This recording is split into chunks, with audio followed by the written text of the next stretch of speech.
And Ajeevika machine అని చట్టం ఏదైతే ఉందో ఇది మనరేగా ఉందో మనరేగా దానికి సంఖ్య ఈ చట్టం తీసుకురాబట్టింది.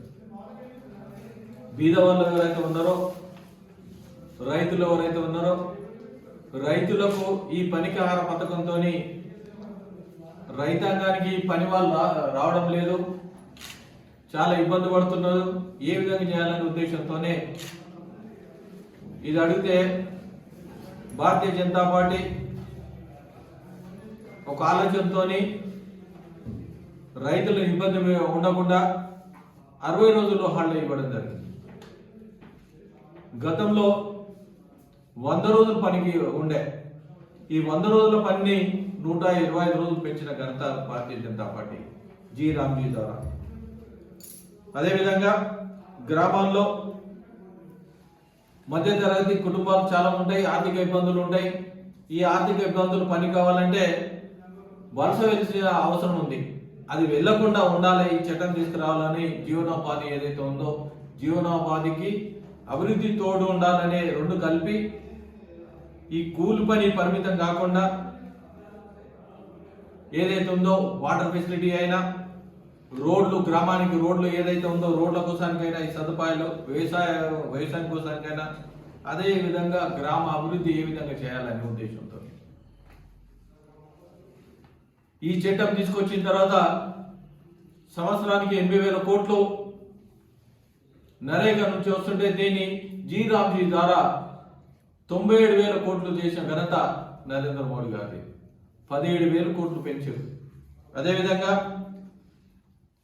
సమయానికి వేతనం, జవాబుదారితనము, పనిచేసిన వారికి వేతనం ఇవ్వాలనే ఉద్దేశంతోనే 60-40, ఎందుకంటే స్టేట్ని కూడా దీన్ని ఇంప్లిమెంటేషన్ చేస్తే ఏదైతే వర్క్ చేస్తూ ఉన్నామో ఆ వర్క్ కూడా వాళ్ళకు కూడా బాధ్యత ఇవ్వాలనే ఉద్దేశంతో ఇది చేయడం జరిగింది. పేద కూలీలకు గౌరవం ఇచ్చే చట్టం ఇది. పని ఇవ్వకపోతే భత్యము, పని కోరిన వారికి ఇవ్వలేకపోతారు. అన్ఎంప్లాయ్మెంట్ ఏదైతే ఉందో ఇవ్వాల్సింది. ఇది కేవలం హామీ కాదు, చట్టబద్ధత ఉండాలనే ఉద్దేశంతో చేయడం జరిగింది. గ్రామాల్లో వలసలు తగ్గించడం కోసానికి ఉపాధి హామీ చట్టం తీసుకురావడం జరిగింది. అదేవిధంగా కుటుంబాలు విడిపోకుండా ఉండాలి, గ్రామంలో పని దొరకాలి, పని దొరికినప్పుడే వాళ్ళు గ్రామాలు విడిచిపోకుండా ఉంటుంది. అదేవిధంగా జీవనోపాధి కూడా ఏదైతే విలేజ్లో ఉంటుందో జీవనోపాధికి తక్కువ ఖర్చుతో వాళ్ళు జీవనం సాగించడానికి ఉంటుందనే ఉద్దేశంతో తీసుకురావడం జరిగింది. అదేవిధంగా మహిళలు ఏదైతే ఉందో ఎస్సీ ఎస్టీ బలైన వర్గాలు ఉన్నారో వాళ్ళకు ఉపయోగకరంగా మహిళలకు పని అవకాశాలు పెరుగుతాయి. అదేవిధంగా ఈ చట్టం ద్వారా సామాజిక న్యాయానికి దగ్గరగా తీసుకెళ్తుంది. ఇంకొకటి ఉద్దేశం ఏంటంటే పారదర్శకత, టెక్నాలజీ ఉపయోగించుకొని డిజిటల్ రికార్డ్ అయినా, పనిలో మ్యాండరింగ్ అయినా అవినీతి తావులేకుండా గతంలో మీరు చూస్తూ ఉన్నారు. పనికాహార పథకంతో చాలా మంది రాకున్నా కానీ వాళ్ళ పేర్లు రాసి డబ్బులు కొట్టేసిన దాఖలాలు ఉంటాయి. ఇవి ఏమి తాగలేకుండా డిజిటల్ అయితోని ఏది ఏ టెక్నాలజీ అయినా జీపీఎస్ సిస్టమ్తోనైనా దీన్ని తీసుకొచ్చింది. అదేవిధంగా రాజకీయ అంశం లేకుండా ప్రజాప్రతినిధులు ఇది రాజకీయ లాభం కోసం కాకుండా గ్రామీణ భారత భవిష్యత్తు కోసం తీసుకున్న నిర్ణయం ఇది. పథకాలంటే జీవితం ముఖ్యం కాదు, ఒక లైన్ సెంటిమెంట్ కాదు. ఇది మొత్తం ఏంటంటే చాలా మంది ఏంటంటే కాంగ్రెస్ పార్టీ తప్పుదోవ పార్టీగా పట్టిస్తా ఉన్నది. ఒక్కటే ఏంటంటే గతంలో ఏదైతే ఉందో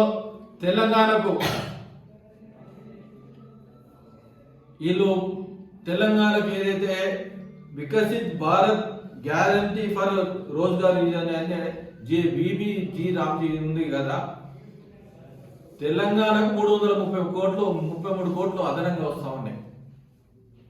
కాంగ్రెస్ పార్టీ ఏది తప్పుదో పట్టిస్తా ఉన్నది ఏంటంటే మనరేగా ఏదైతే మహాత్మా గాంధీ పేరు తీసుకొచ్చిరని కాదు, పేర్ల కోసానికి సమస్య లేదు.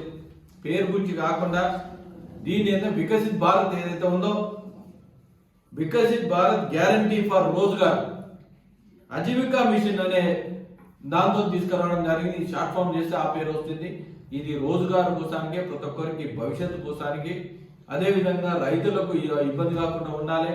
అదేవిధంగా ఇది పనికాహార పథకం ఏదైతే ఉందో మీరు గతంలో 100 రూపాయల పని ఏదైతే వేసారో 40 రూపాయలు స్టేట్ గవర్నమెంట్ కూడా అదనంగా చేసుకొని వాళ్ళు కూడా బరువు బాధ్యత వాళ్ళ పైన పెట్టేసి ఈ సిస్టాన్ని ఇంప్లిమెంటేషన్ చేసి రాబోయే రోజుల్లో చాలా, ఎందుకంటే రైతు వేదికలైనా లేకపోతే గ్రామ పంచాయతీ బిల్డింగ్స్ అయినా రోడ్స్ అయినా ఇంకా ఇతరత్ర ఏ పనులైనా అన్ని పనులకు చాలా 100 రూపాయలు ఉన్న పని 140 రూపాయలు చేయడానికి ఈ మంచి స్కీమ్ ఇది. అధైర్యపడద్దు. 125 రోజులు 100 రోజుల నుంచి 125 పెంచిన ఘనత నరేంద్ర మోడీ గారిది. అందుకోసానికి ఈ పనికార పథకం ఏదైతే ఉందో ఇది చాలా బెస్ట్ పథకం అని తెలియజేస్తా ఉన్నాను. అందరికీ ధన్యవాదాలు. భారత్ మాతాకి జై.